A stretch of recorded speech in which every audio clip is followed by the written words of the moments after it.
இயல்பான வாழ்க்கையை யதார்த்தமாக சொன்ன படைப்பு எஸ்பிபி. மறைந்து நாட்கள் கடந்தும் அவர் விட்டுச் சென்றவற்றை செவிகளால் கேட்க நேரும் போதும் கண்களால் காண நேரும் போதும் இப்படியோர் மகத்தான கலைஞர் நம்மிடம் இன்றில்லை என்ற யதார்த்தம் நம்மை வருந்த வைக்கிறது. பிரம்மாண்டங்களும் அதிரடி காட்சிகளும் நிறைந்து இன்றைய திரைப்படங்களுக்கு நடுவே பணம் முழுவதும் ஒரேயொரு பழைய கிராமத்து வீட்டை மட்டுமே களமாக வைத்து அதில் இரண்டு வயதான கணவன் மனைவி பாத்திரங்களை மாத்திரம் உலாவ விட்டு மொத்த படத்தையும் நகர்த்துவது மிகப்பெரிய சவால். மிதனம் எஸ்பிபி அவர்களும் லட்சுமி அவர்களும் வாழ்ந்து காட்டிய திரைப்படம். இதே பெயரில் மோகன்லால் ஊர்வசி நடித்த மலையாள படம் ஒன்றுண்டு. மிதுனம் என்றால் இரட்டையரை குறிக்கும். இங்கே தம்பதி, இதென்ன பிரமாதம்? பார்த்திபன் ஒரேயொரு கேரக்டரை வைத்து முழு படத்தையும் தரவில்லையா என்று கேட்கலாம். நிச்சயமாக யாரும் நெருங்க முடியாத படைப்பு ஒத்த செருப்பு.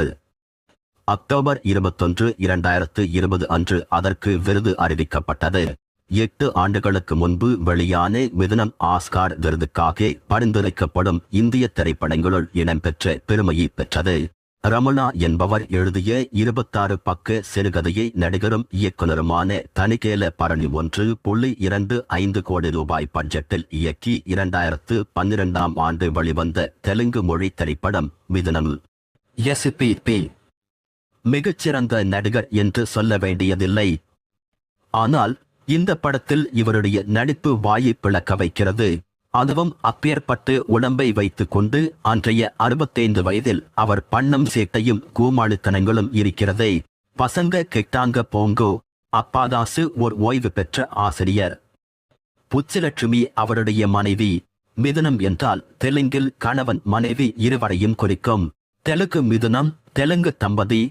தாம்பத்தியரசன், அதாவது யாருமில்லாமல் தனித்து வாழும் வயதான தம்பதியர் ஒருவருக்கொருவர் வைத்திருக்கும் அன்பையும் காதலையும் ஊடலையும் சுவையாக போட்டி போட்டுக் கொண்டு விளக்குகிறார்கள் எஸ்பிபியும் லட்சுமியும். பணம் முழுவதும் இவர்கள் இருவரை தவிர ஒரு பசுவும் அதனுடைய கன்றும் ஒரு கோழியும் தான். வேறு யாரும் கிடையாது என்பது மட்டுமில்லை, சும்மா வேணும் வந்து போவது கூட கிடையாது. 5 பிள்ளைகளும் வெளிநாட்டில் இருக்கிறார்கள். எஸ்பிபி மனைவியின் மீது அன்பை பொழிகிறார். புடவை துவைக்கிறார். புதிய செருப்பு ஒன்றை தானே தைத்துக் கொடுக்கிறார். கால்களுக்கு தைலம் தடவி விடுகிறார். அதே மனைவியை தன் கால்களால் உதைத்து தள்ளவும் செய்கிறார். முரட்டத்தனமான கோபத்துடன் அப்பாதாசு மனைவியை ஓங்கி மிதித்து தள்ளும் போது நமக்கே பகீர் என்றிருக்கிறது. இந்த காட்சியை தவிர்த்திருக்கலாமோ? தவிர்த்திருந்தால் அப்பாதாசும் புச்சியும் இந்த அளவுக்கு மனதில் நின்றிருக்க மாட்டார்கள். பொறாமையாக இருக்கிறது. என்ன ஒரு வாழ்க்கை! சரியான போஜன பிரியன் அப்பாதாசு. மனைவியின் சமையலை ரசித்து சாப்பிட்டுவிட்டு அற்புதம் என்று சொல்வதை நாமும் அற்புதம் என்றுதான் சொல்ல தோன்றுகிறது. பணம் முழுவதும் எஸ்பிபி. அணுக்கும் லூட்டி தாங்க முடியவில்லை. இப்படியெல்லாம் கூட கோமாளித்தனம் பண்ண முடியுமா என்று நாம் வியப்பதையன்றி வேறு வழியில்லை. லட்சுமி அவர்கள் நடிப்பை தனியே சொல்ல வேண்டும். ஒரு காட்சியில் வரும் இந்த உரையாடல் ஒரு சாம்பே. எவ்வளவு விறகை ஏன் சேமித்து வைத்திருக்கிறாய் என்று மனைவி புச்சியிடம் கேட்பார் அப்பாதாசு. அதற்கு, நீங்க நாளைக்கு மண்டையை போட்டால் வச்சு எரிக்க என்பார் லட்சுமி. தனக்கு முன்னாலேயே தன் கணவர் இறந்துவிட வேண்டும் என்று நினைக்கிறார் மனைவி லட்சுமி. நினைப்பது மட்டுமல்ல, சொல்லவும் செய்கிறார். பாடல்கள், ஒளிப்பதிவு எல்லாமே அருமை.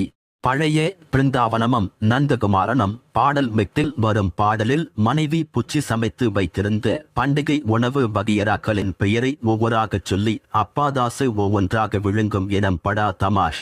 மொத்தத்தில் அப்பாதாசு பாஷையில் சொல்வதானால் அற்புதம்.